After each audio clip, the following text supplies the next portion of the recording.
ನೀನು ಸಿಎಂ ಬಗ್ಗೆ ಕೇಳಬೇಕು ಅಂತ ಬಹಳ ಹಿಂದೂ ಮುಂದಿದೆ, ನಾನೇನು ಹೇಳಲ್ಲ. ನೀನ್ ಮಾತಾಡೋದು ನಿನ್ ಪದ ತೆಗಿ ಸಾಂತಿದ್ದಂಗೆ ಸರಿ ಕಮ್ಮ ಗೊತ್ತಾಗಲ್ವಾ?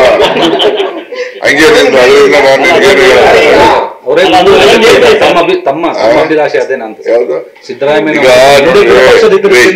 ರಾಷ್ಟ್ರೀಯ ಪಕ್ಷದಲ್ಲಿ ಬಿಜೆಪಿ ಇರ್ಲಿ ಕಾಂಗ್ರೆಸ್ ಇರ್ಲಿ, ರಾಷ್ಟ್ರೀಯ ಪಕ್ಷದಲ್ಲಿ ಯಾವತ್ತೂ ಕೂಡ ತೀರ್ಮಾನ ಮಾಡ್ತಕ್ಕಂಥವ್ರು ಹೈಕಮಾಂಡ್ ಅವರು, ಗೊತ್ತಾಯ್ತಾ?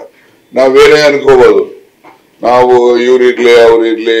ಈಗ ಹಿಂದೆ ಅದು ಹಿಸ್ಟ್ರಿಗಳನ್ನು ಹುಡುಕೊಡೋದು ವೀರಪ್ಪ ಮೊಯ್ಲಿ ಚೀಫ್ ಮಿನಿಸ್ಟರ್ ಆಗಿದ್ದು. ಆಗ ಆ ದಿವಸದ ಪರಿಸ್ಥಿತಿ ಏನಂದ್ರೆ SM ಕೃಷ್ಣ ಅವರಿಗೆ CLP ನಲ್ಲಿ ಮೆಜಾರಿಟಿ ಇದ್ದಿದ್ದು, ಮೋರ್ ದನ್ 104 ಏನೋ ಅವ್ರಿಗಿದ್ರು. ಇವ್ರಿಗೆ ಜಸ್ಟ್ ಬಹಳ ಕಡಿಮೆ ಜನ. ಅವಾಗ ಯಾರ್ಯಾರು ಹೇಳಿದ್ರು ಬೆರಳೆಣಿಕೆ ಅಷ್ಟು. ಯಾರಪ್ಪ ಅಂದ್ರೆ ರಾಮಲಿಂಗಾರೆಡ್ಡಿ, ಸಂಪಂಗಿ, ನಮ್ಮ ರೇವಣ್ಣ, ಇವರೆಲ್ಲ ವೀರಪ್ಪ ಮೊಯ್ಲಿ ಅವ್ರ ಕ್ಯಾಂಪಲ್ಲಿ ಇದ್ದಂಥವ್ರು. ಅಂದ್ರೆ ಇನ್ನೂ ಬಹಳ ಜನ ಇದ್ರು, ಬರೀ 3 ಜನ ಅಂತ ನೀವು ಹೇಳಕ್ ಹೋಗ್ಬೇಡಿ. ನನಗೆ ಜ್ಞಾಪಕ ಇರೋದು 3 ಜನ ಅಷ್ಟೇ. ಇನ್ನೂ ಬಹಳ ಜನ ಇದ್ರು ಪ್ರಮುಖವಾಗಿದ್ದಂಥವ್ರು. ಆದ್ರೆ ಹೆಚ್ಚು 104ಕ್ಕೂ ಹೆಚ್ಚು ಜನ SM ಕೃಷ್ಣ ಅವರಿಗೆ ಅವ್ರ ಅಭಿಪ್ರಾಯ ಸೂಚಿಸಿದ್ರು. ಕಡೆಗೆ ತೀರ್ಮಾನ ಆಗುವಾಗ ಇವ್ರದ್ದು ವೀರಪ್ಪ ಮೊಯ್ಲಿ ಅವ್ರದ್ದು ಹೈಕಮಾಂಡ್ ನಿಂದ ಸೂಚನೆ ಬಂತು. ಅವ್ರು ಚೀಫ್ ಮಿನಿಸ್ಟರ್ ಆದ್ರು, ಮತ್ತೆ ಇವ್ರು ಹೇಳಿದವ್ರು ಆಗ್ಲೇ ಇಲ್ವಲ್ಲ.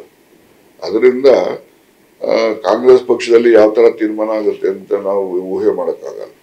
ಈಗ 1972ರಲ್ಲಿ ದೇವರಾಜ ಅರಸು ಸದಸ್ಯರೇ ಇರ್ಲಿಲ್ಲ, ಅವ್ರ MLA ಇಲ್ಲ. ಅವ್ರನ್ನ ಗೆದ್ದು ಬಂದಂತ MLAಗಳು ಅವ್ರ ಹೆಸರು ಹೇಳಿದ್ರು ಅಂತೇಳಿ ಉಮಾಶಂಕರ್ ದೀಕ್ಷಿತ್ ಆವಾಗ ಅವರು ಅಬ್ಸರ್ವರ್ ಆಗಿ ಬಂದಿದ್ದಂಥವ್ರು. ಅವ್ರ ಮುಂದೆಗಡೆ ಈ ಎಲ್ಲ MLAಗಳು ಇಲ್ಲ ದೇವರಾಜ ಅರಸರೇ ಬರಬೇಕು ಮುಖ್ಯಮಂತ್ರಿಯಾಗಿ ಅಂತ. ಅವ್ರ ಸದಸ್ಯರು ಇಲ್ಲದೆ ಇದ್ರು ಕೂಡ ಸದಸ್ಯರುಗಳ ಅಭಿಪ್ರಾಯಕ್ಕೆ ಮನ್ನಣೆ ಕೊಟ್ಟು ಅವ್ರನ್ನ ಮುಖ್ಯಮಂತ್ರಿ ಅಂತೇಳಿ ಘೋಷಣೆ ಮಾಡಿದ್ರು ಕಾಂಗ್ರೆಸ್ ಪಕ್ಷ. ಹಾಗೆ ಕಾಂಗ್ರೆಸ್ ಪಕ್ಷದಲ್ಲಿ ಯಾವುದೇ ನಿರ್ಣಯಗಳನ್ನು ಯಾವ ತರ ಬೇಕಾದ್ರೂ ಆಗಿರೋ ಇತಿಹಾಸಗಳಿದ್ದಾವೆ. ಅದರಿಂದ ಅಂತಿಮವಾಗಿ ಹೈಕಮಾಂಡ್ ಅಲ್ಲಿ ತೀರ್ಮಾನ ಏನು ಹೇಳಕ್ಕಾಗೋದಿಲ್ಲ. ಹೈಕಮಾಂಡ್ ನೋಡಿ, for national parties, whether it may be BJP or it may be a Congress party, ultimate decision is from the high command. ಅವರೇ ಮುಂದುವರಿಬೇಕು ಅಂತ ತಮ್ಮ ಆಸೆ. ಅವರೇ, ನಮ್ಮ ಆಸೆ ಅವರೇ ಇರ್ಬೇಕು ಅಂತಾನೆ ಇದೆ. ಅದರಲ್ಲಿ ಏನ್ ತಪ್ಪೇನಿದೆ? ನಾನು ಹೇಳೋದು ನಮ್ಮ ಆಸೆನೂ ಹೇಳಿದ್ರು ಕೂಡ ವಿತ್ ಎ ರೈಡರ್. ಅಂತಿಮವಾಗಿ ಹೈಕಮಾಂಡ್ ಅಲ್ಲಿ ಏನ್ ತೀರ್ಮಾನ ಮಾಡುದು ಅದಕ್ಕೆ ನಾವೆಲ್ಲ ಬದ್ರಿರ್ತೀವಪ್ಪ ಅನ್ನೋದು ಕೂಡ ಜೊತೆಲ್ಲ ಸೇರಿಸಿ. ನೀವೇ ನೋಡ್ತೀರಿ ಈಗ ಬ್ರೇಕಿಂಗ್ ನ್ಯೂಸ್, ರಾಜಣ್ಣ ಇದು ಮುಖ್ಯಮಂತ್ರಿಗಳು ಮುಂದುವರಿಬೇಕು ಸಿದ್ದರಾಮಯ್ಯನವರು ಅಂತಾರೆ. ಆದ್ರೆ ಮುಂದಕ್ಕೆ ಹೇಳ್ತಿಲ್ಲ, ಅದನ್ನ ಹಾಕೋದೇ ಇಲ್ಲ ನೀವು. ಈಗ ನಮ್ಮ ಪರಿಸ್ಥಿತಿ ಅಲ್ಲಿ ತಂದಿಕ್ಕಿರೋ ನೀವೇ ಏನಪ್ಪಾ. ಅದಕ್ಕೆ ಏನಾರ ಬರ್ಕೊಳ್ಳಿ, ನಂದೇನದಿಲ್ಲ.